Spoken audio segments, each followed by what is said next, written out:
விவரங்களை அளிக்க வேண்டும் என்று உச்சநீதிமன்றம் அறிவுறுத்தியிருந்தது. அதன்படியான இன்றைய வழக்கின் விசாரணையின் போது தேர்தல் பத்திரம் எண் குறித்தாக எஸ்பிஐ வங்கி மீது உச்சநீதிமன்றம் அதிருப்தி தெரிவித்திருந்தது.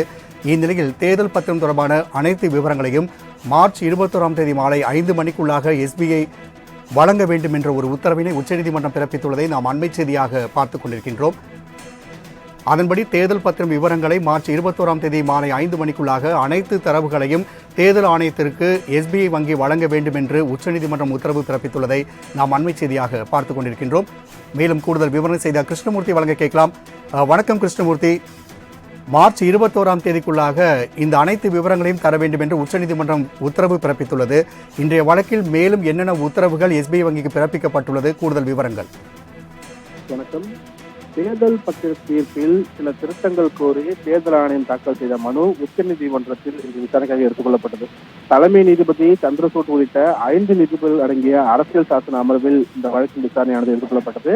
கடந்த முறை நோட்டீஸ் அனுப்பப்பட்டிருந்த நிலையில் எஸ்பிஐ ஏன் பத்திர எண்களை வெளியிடவில்லை என்று நீதிபதிகள் தரப்பில் கேள்வியானது முன்வைக்கப்பட்டது.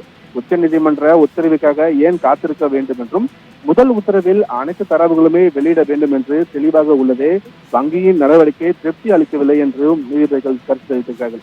அனைத்து தரவுகளையுமே வெளியிட வேண்டும் என்று தானே உத்தரவிட்டிருந்தோம், இதில் எந்த சந்தேகமும் உள்ளது என்று நீதிபதிகள் தரப்பில் நீதிமன்றத்துடன் விளையாடுகிறீர்களா என்ற ஒரு கேள்வியை தொடர்ந்து எஸ்பிஐ தரப்பு வைத்தார்கள்.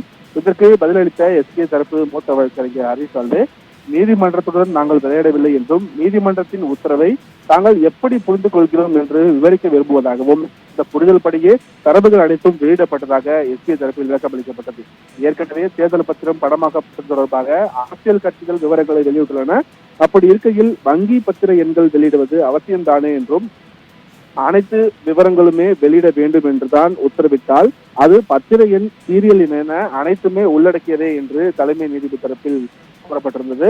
நீங்கள் எஸ்பிஐ வங்கி தரவுக்கு ஆஜராகிறீர்கள் என்றால் எந்த அரசியல் கட்சிக்கும் ஆஜராகவில்லை என்பதை நினைவில் கொள்ளுங்கள் என்றும் தலைமை நீதிபதி தரப்பில் எஸ்பிஐ வங்கிக்கு கண்டனம் தெரிவிக்கப்பட்டிருந்தது. எஸ்பிஐ தரப்பில் தேர்தல் பத்திரங்கள் தொடர்பான எண்ணை வழங்கினால்தான் அனைத்தும் முழுமையடையும் என்றால் அதனை எஸ்பிஐ வழங்க தயாராக உள்ளதாகவும் எஸ்பிஐ தரப்பில் தெரிவிக்கப்பட்டது. எஸ்பிஐயில் சேமிக்கப்பட்ட தேர்தல் பத்திரங்களை வாங்குவது மற்றும் பணமாக்குவது என்பது எந்த வடிவத்தில் உள்ளது? நீங்கள் 2 எண் கூறுகிறீர்கள், ஆனால் உங்கள் விண்ணப்பங்கள் மூன்றும் கைரோஸ் என்று கூறுகிறார்கள். ஒன்று பத்திரங்களின் சீரியல் எண்கள் மற்றும் பத்திரங்கள் வாங்குதல் மற்றும் பணமாக்குதல் உள்ளிட்டவை அடங்கும் என்று தலைமை நீதிபதி தரப்பில் கேள்வி எழுப்பப்பட்டது. ஆனால் யூவி மொழியின் கீழ் மட்டுமே இந்த சீரியல் எண்களை படிக்க முடியும் என்று எஸ்பிஐ தரப்பில் விளக்கம் அளிக்கப்பட்டது. இது போலியான பத்திரம் அல்ல என்பது எவ்வாறு உறுதிப்படுத்தப் போகிறது? அதை மீட்டெடுக்கும் போது இல்லையா என்பதை உறுதிப்படுத்த ஆல்பா எண் பத்திர எண்ணை சரிபார்க்க வேண்டும் அல்லவா என்று தலைமை நீதிபதி தரப்பில் கேள்விகள் முன்வைக்கப்பட்டது. இந்த விவகாரம் பொறுத்தவரை பிரதான கட்சிகள் தேர்தல் நிதி பத்திரம் யாரிடமிருந்து பெற்றோம் என்ற விவரத்தை வெளியிடவில்லை என்று தெரிவிக்கப்பட்டது. குறிப்பாக பிரசாந்த் பூஷன் நீதிமன்றத்தில் அதிகம் பேசுவதை விட ஊடகங்களில் தான் அதிகம் பேசுகிறார் என்றும் ஒரு விளம்பரத்தை தேடிக்கொள்கிறார் என்றும் மத்திய அரசு தரப்பில் ஆஜரான சொலிசிட்டர் ஜெனரல் விளக்கம் அளித்திருந்தார். இதற்கு பதிலளித்த நீதிபதி, தற்போது பொதுநல வழக்குகள் அனைத்துமே துரதிருஷ்டவசமாக விளம்பர மனுக்களாகவே மாறிவிட்டதாக அதிருப்தி தெரிவித்திருக்கிறார். இந்த நிலையில் தேர்தல் பத்திர பிரத்யேக எண் உள்ளிட்ட அனைத்து விவரங்களையுமே எஸ்பிஐ வெளியிட வேண்டும் என்று உச்சநீதிமன்றம் தற்போது உத்தரவிட்டிருக்கிறது. குறிப்பாக வருகிற வியாழக்கிழமை 5 மணிக்குள்ளாக தேர்தல் பத்திரம் தொடர்பாக அனைத்து விவரங்களையுமே பிரமாண பத்திரமாக தாக்கல் செய்ய வேண்டும் என்று உச்சநீதிமன்றம் எஸ்பிஐ தரப்புக்கு தற்போது உத்தரவிட்டிருக்கிறது. ராம்குமார்.